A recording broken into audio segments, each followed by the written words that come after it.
Welcome to another In Wheel Time podcast, a 30-minute mini version of the In Wheel Time car it show is that airs the live award-winning every In Wheel Saturday Time morning, car talk 8 to show. 11 Just a.m. ahead, our story of the week, Ford's gajillion-dollar gamble.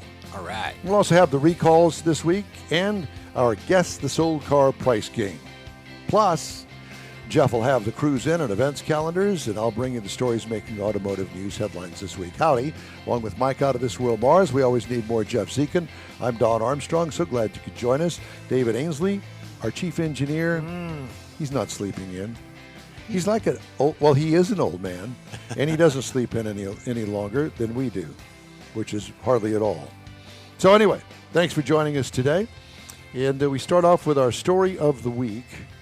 And I picked this because I guess I wanted to point out the fact that marketing and PR at a big global corporation, they're pretty good. And they've sold this to the press. And, well, they've sold this story to the press. And this story is from the CEO of Ford, Jim Farley. Okay. Ford Motor Company CEO Jim Farley contends that the automaker has found a better way of making a car. More than a century after founder Henry Ford pioneered the moving assembly line. The concept behind the Ford Universal EV production system isn't new. It's essentially the unboxed manufacturing process, Tesla touted in 2023. But still, Elon Musk's electric vehicle maker has yet to turn the idea into reality, giving Farley an opportunity to put Ford into the thick of the race against China for cheaper products and more efficient manufacturing. And you'll figure this out in a minute. This is a story that this particular word version I pulled from autonews.com, but a lot of the car people have the story. New process, which Ford likens to an assembly tree, eschews traditional linear vehicle production in favor of 3 sub-assemblies utilizing large aluminum castings and a structural battery that get joined together later. The upshot? Fewer parts, more ergonomically friendly workstations, and faster build times. And let me interject something here. I watch them build. Are you listening to this, Mars, or were you fooling around? I'm listening. Fooling around over there. I'm waiting for the punchline. Well, were you on that tour that Ford took us on at the Ford? I don't know whether it was Michigan Assembly, one of the plants at Ford in Dearborn, around Dearborn. Where we got to see the Ford Focus put together on the assembly line. No. Okay. Well, this isn't much different because you've got a unibody, the Ford Focus, right, which they don't build anymore, okay? And it comes down the assembly line from paint, and it comes down from up above and joins the engine, which is down below, with a couple of guys installing the engine from underneath, along with the already attached exhaust pipe and muffler, which is an odd-looking thing because here you got the engine, and here's this long exhaust pipe and the muffler at the end of it. They call it marrying it together. Right. And so here comes the car, and all of that just kind of marries underneath the car. 2 guys, and within 30 seconds, they have that whole assembly bolted in. 2 guys, okay? Okay. This isn't much different from that, except they are building this particular unit as an electric, so you've got 3 separate parts of the car, okay? Wall Street was generally unmoved by the August 11th announcement, which included news that the first product on the platform would be a $30,000 midsize electric pickup built in Louisville, Kentucky, that Farley said would be faster than a Mustang and more spacious than a Toyota RAV4. Ford stock closed that day roughly flat, although analysts were generally upbeat about the company's plans to lower costs. $6 billion. They're going to redo this factory to change the way that they put the car together. I'm sorry. Now, this is EV cars. Well, they're starting with this one. This is the test. No, I understand. The pilot. Yeah. Because of being an EV, it's just the battery, and if it's a hybrid, then you've got a hybrid motor. Ford said its system will require 20% fewer total parts versus a typical vehicle, with 40% fewer workstations and 15% faster assembly time. In other words, they're going to put all this stuff together in chunks. Mm-hmm. Well, don't they do that now? Pretty much. One of the key enablers of Ford's new production system, large aluminum pieces called unicastings that replace smaller vehicle components. Also not new. Officials say the system also eliminates 22 pounds worth of wiring harnesses, requires half as many cooling hoses, and ends the need for unwieldy pop clamps. The platform reduces the number of fasteners needed by a quarter, Ford said. Ford is spending $2 billion to transform the Louisville assembly plant for the new platform. $2 billion just on that. One plant, yeah, just for that. But you got to design the car. You got to design all the parts that go into it. You got to build the parts first, and before you put them all together. So, and Wall Street wasn't excited over this. Flat. No, neither am I. And my word is, I love Fords. I love the Ford Motor Company. I do. Fix the recall issue first. You know, I've been thinking about that recall issue. My opinion on that, say you want to buy a car, Mike. You want to buy a Ford. You're going to buy a Ford pickup F-150, just base model. Okay. Well, in order for you to buy that car, you have to be helping build that car. You get on that line, and if they're putting in the gas tank, then you help put in the gas tank. If they're putting in the engine, you got to be part of putting in the engine. Oh, dear God. Why would I do that? Well, you could eliminate some of the recalls. Now you're responsible for what you plugged in there. We're not responsible for it. Think of that.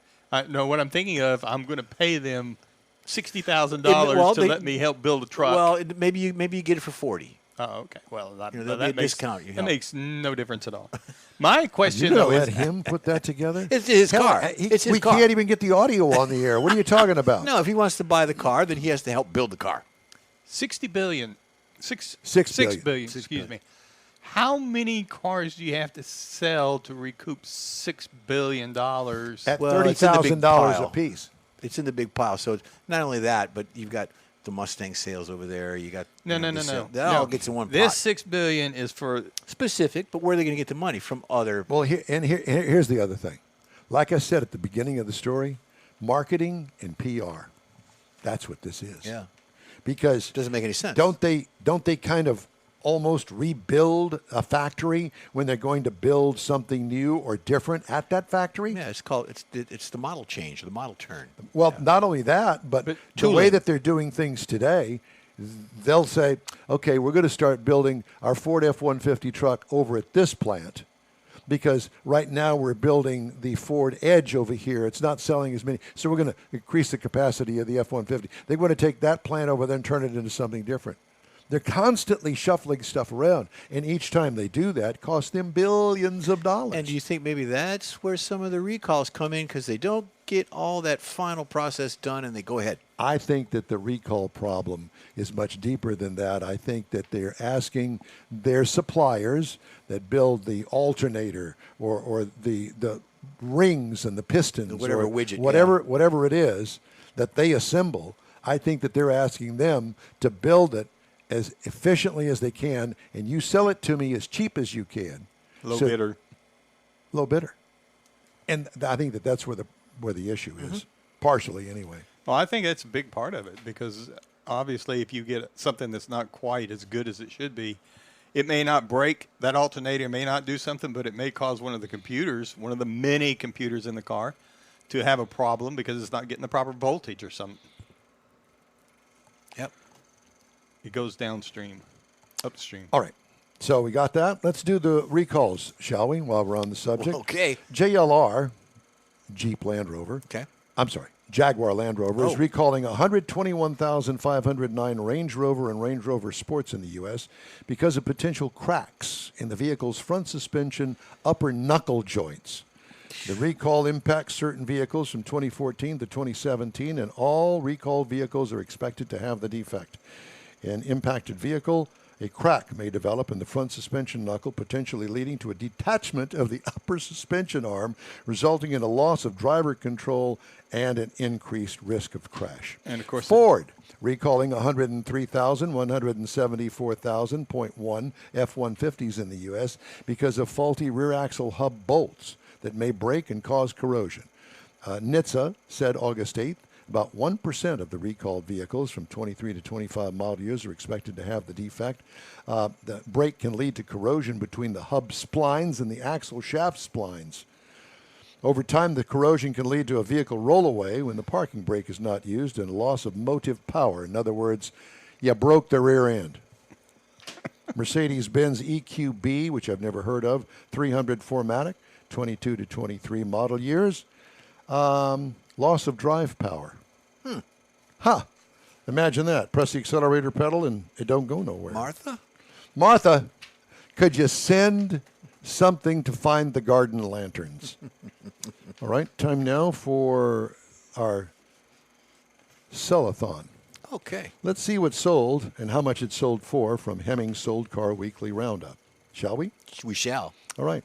Is everybody ready online? Everybody ready at home? Okay. Because here we go. This is a 1974 AMC Javelin, which when it was brand new, I always thought was kind of weird looking. How much do you think that car looks completely stock? It looks like it just rolled off the showroom floor. But that's a famous body style. Okay, how much? AMC Javelin. 28. 28. Mars? 24. 24. Do we have any other bidders online? Bidders online? No, I got nothing. Okay, so the sold car price was $17,850.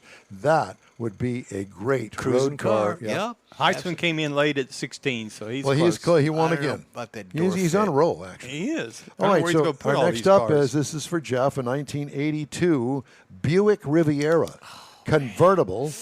How much the 82 Buick Riviera sold for? 82, I'm going $8,000. $8,000? I was thinking 12. No, it is a Okay, rag top. and what is 'Cause it's a Mr. convertible Heitzman, and it what looks does really Mr. nice. Heitzman join in and says? I don't know if he's looking it up on Google or something. He Well, you hasn't- can't. You've got it. We can't look it up on Google, and don't go to Hemmings.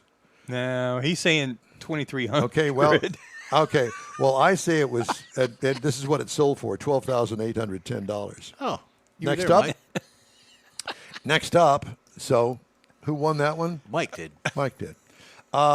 Next up is the 1977 Jeep CJ.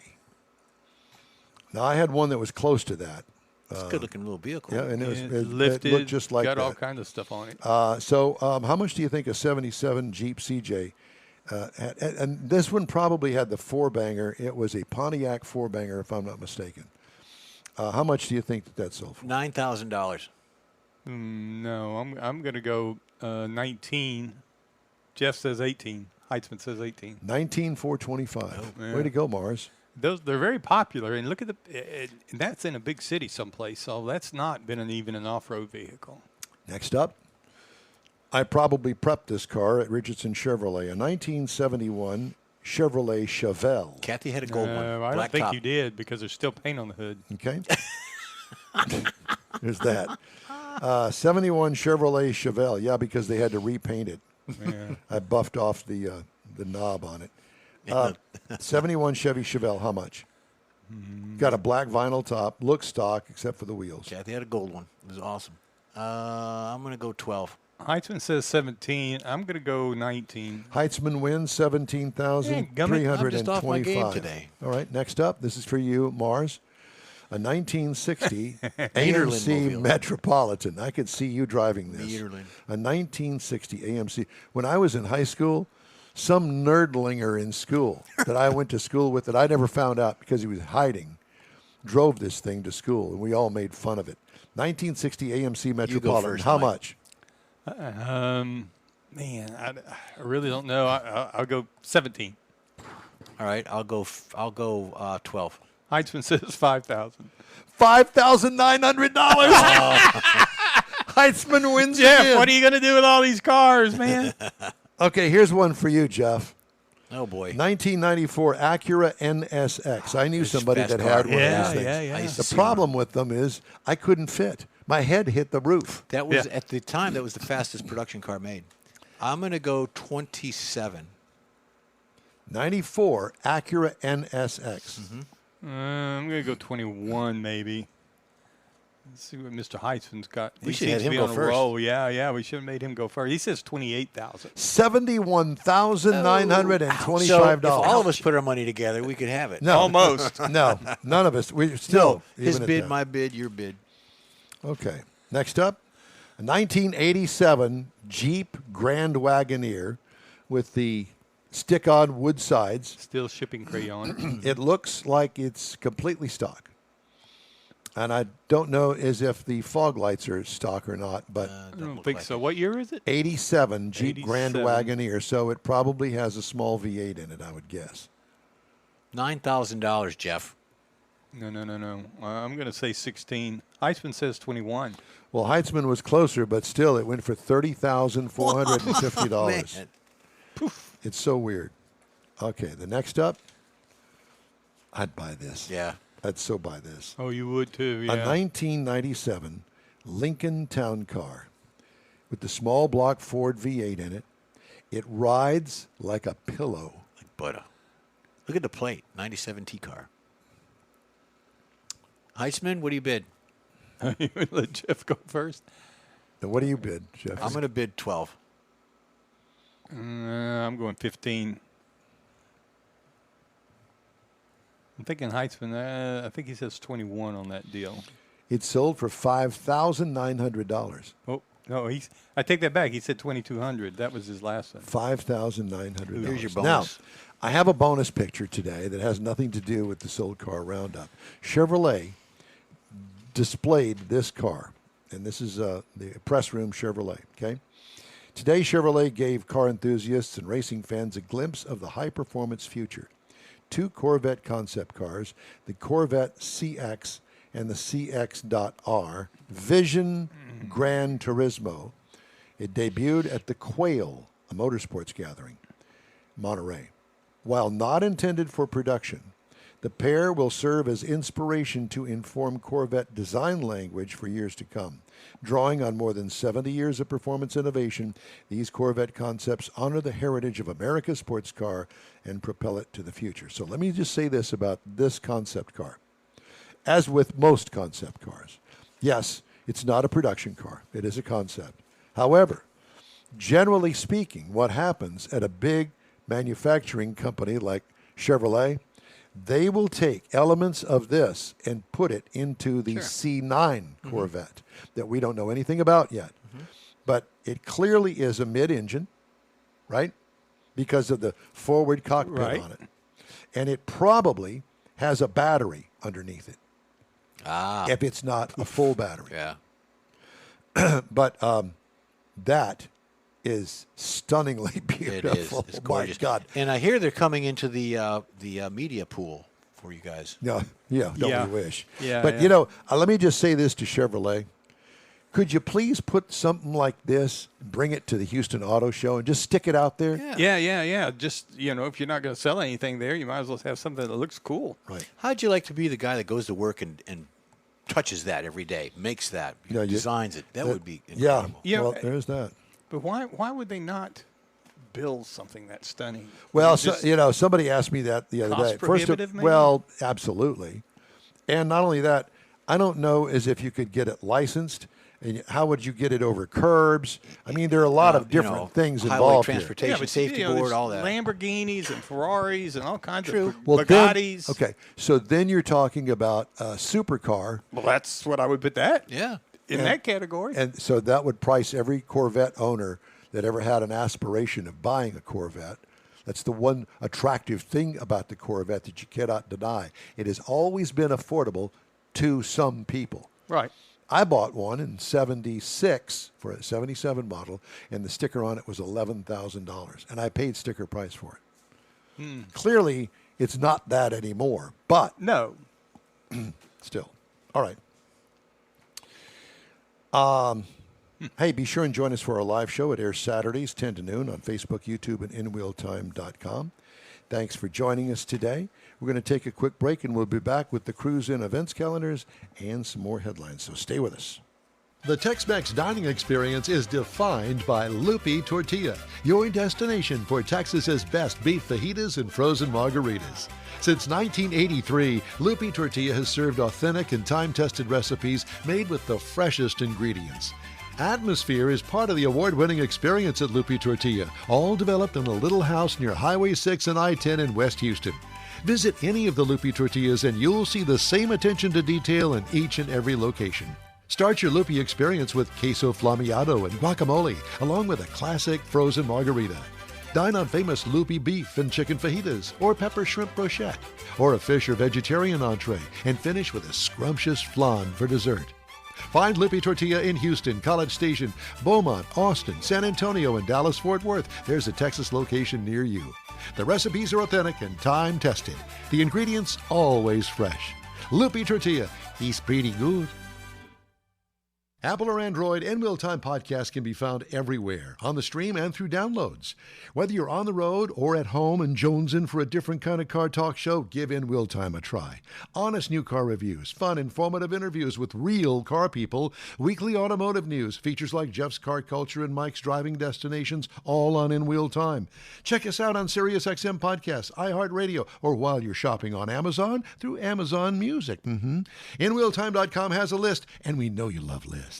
All right, it's the award-winning In Wheel Time Car Talk Show. Thank you very much for joining us today. We appreciate it. Time now for Jeff's Cruise-In and Events calendars. You betcha. You know what's going on today up in Detroit? The Woodward Dream Oh, Cruise is that this going weekend? on as we speak. Man. So if you're up there, have fun. I've been to a couple Wave. years and Can't years believe ago. that when they you go don't. by. Don't they have that televised somewhere? No, not that I know of, but It's like miles long. it's cities long. It's Yeah, not miles so long it'd because be tough different to cities. tell Woodward about. is Woodward. Woodward was the first concrete road in America laid down, and it's on Woodward, but it's also like in Ferndale. It's in North Detroit. The different pockets of the cities have it. So that's going on right now. It's In Wheel Time brings you today's live television coverage from the Woodward Street Dream Cruise. Dream Cruise, yeah. But So it's up there's there. no way you can cover all of it. You'd No, have to just pick sit there with a spot. camera, and us three clowns would sit out there and talk about each car that came by. Well- Look at that PO. Nobody wants to buy that. Why is that in there?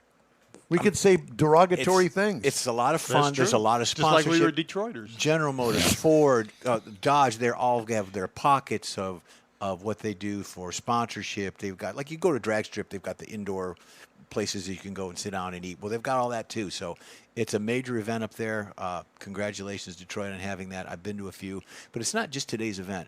Last week, you'd be riding around Detroit, and you'd see that 68 Camaro with a son and a dad in it tootling down the Michigan Avenue or something like that. Yep. So you see those cars all the time in Detroit, but because we are not there, it's just blasé to them. They see that Torino or that Nova all the time driving down the road. For us, it's exciting. For them, it's normal. well, So, I good think for it's them. excited for every car guy Yep. across the United States Yep. that Oh, isn't yeah. there at That's- Woodward. Yep. That's But for our neck of the legendary. woods, our neck of the woods next Saturday, you got the Mustang Owners Club in Austin going on. It's the 44th annual. So if you got time, go on up there. It's in Georgetown, Texas.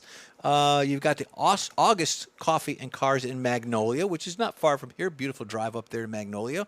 That's on the 23rd. It goes from 9 to noon. Cars, coffee, all that stuff. And of course, they've got charity events going on as well. So take advantage of some of these things. There's a lot going on. Some of these are going to be winding down for the fall. There's still going to be car clubs and all that meeting. So stay tuned to your Facebooks and all your stuff going on that you socialize with. So take care of that. But good stuff. Okay. Yep. Got some more stories here making headlines this week. You ready? Yep. U.S. military wants to figure out the best way to blow up a Tesla Cybertruck.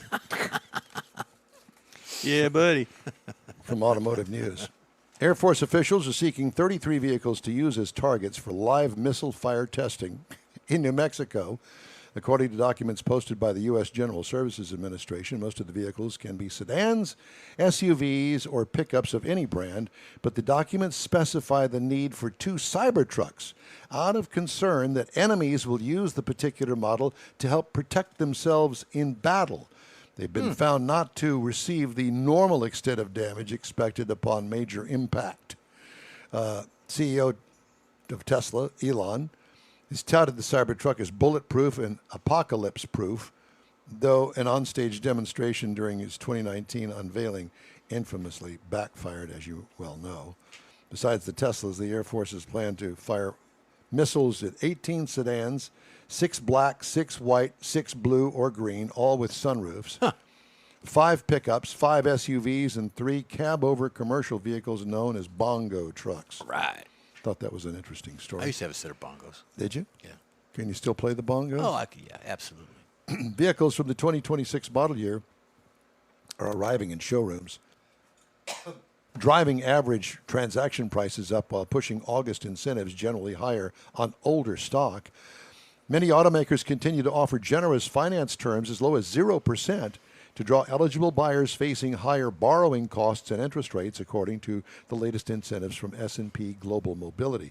Automakers also dangling deals and promotions, often deferring monthly and down payments to counter consumer fears that prices will rise in the wake of U.S. tariffs on light vehicle imports.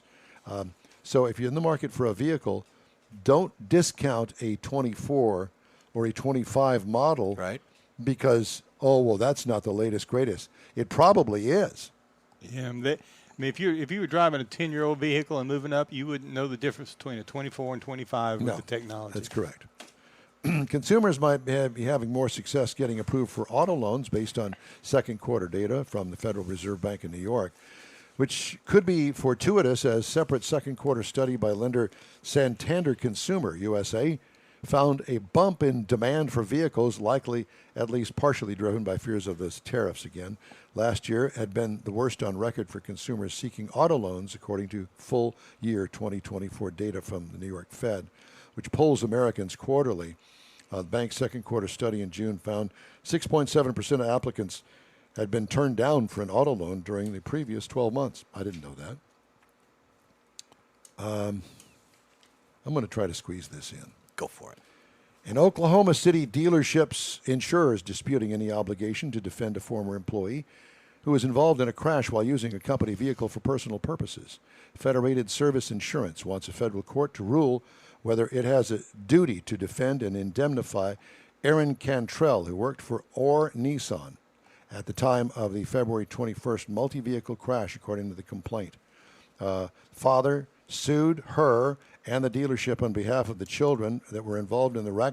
The suit alleged she was traveling at an unsafe rate of speed for conditions and could not stop in time, wrecked the car, injuring 2 people in the crash. So if you're a car dealership, might want to check out who's driving your company cars. Yep.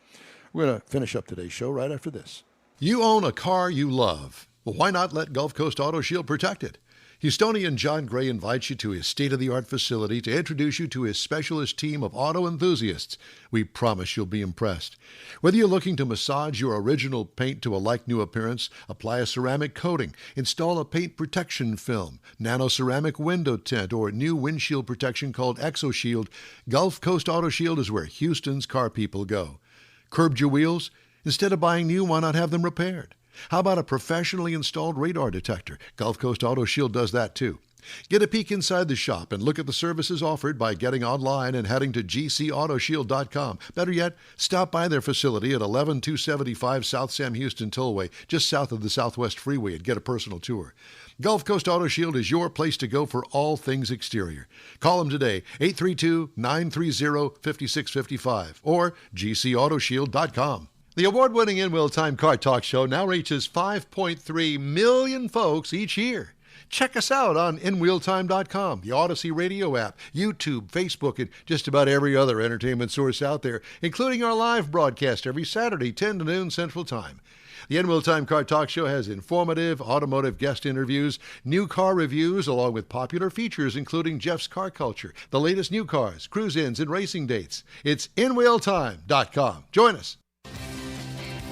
Well, that's all for this week's In Wheel Time Car Talk Show. Be sure and check us out online at InWheelTime.com. We're always looking for new, informative, and fender-bending automotive things to bring to our global audience. If you have an idea, event, or a road trip destination you'd like us to feature, let us know. Our email address is info@InWheelTime.com. While I'm at it, thanks to George Skelton and to our good friend Jeff Heitzman for joining our show every weekend. Hey, did you know we have a plethora of podcasts to choose from? When you're looking for award-winning car talk, you can find the In Wheel Time Car Talk Show 24/7 on the In Wheel Time app. Grab a podcast from your favorite podcast provider, including the new SiriusXM podcast channel and the Odyssey radio app. We video stream our live show every Saturday, 10 to noon on Facebook, YouTube, and InWheelTime.com. The In Wheel Time video technical director is We Always Need More Jeff Zekin. For booking agent, video editor, people finder, and wiring instructor, Mike Out of This World Mars. And let's not forget Chief Engineer David Ainsley. I'm Nod Nordstrom.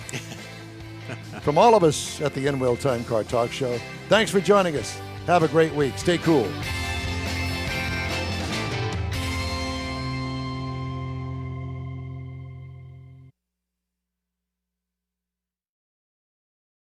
That's it for this podcast episode of the In Wheel Time Car Show. I'm Don Armstrong, inviting you to join us for our live show every Saturday morning on Facebook, YouTube, Twitch, and our InWheelTime.com website. Podcasts are available on Apple Podcasts, Spotify, Stitcher, iHeart Podcast, Podcast Addict, TuneIn, Pandora, and Amazon Music. Keep listening, and we'll see you soon.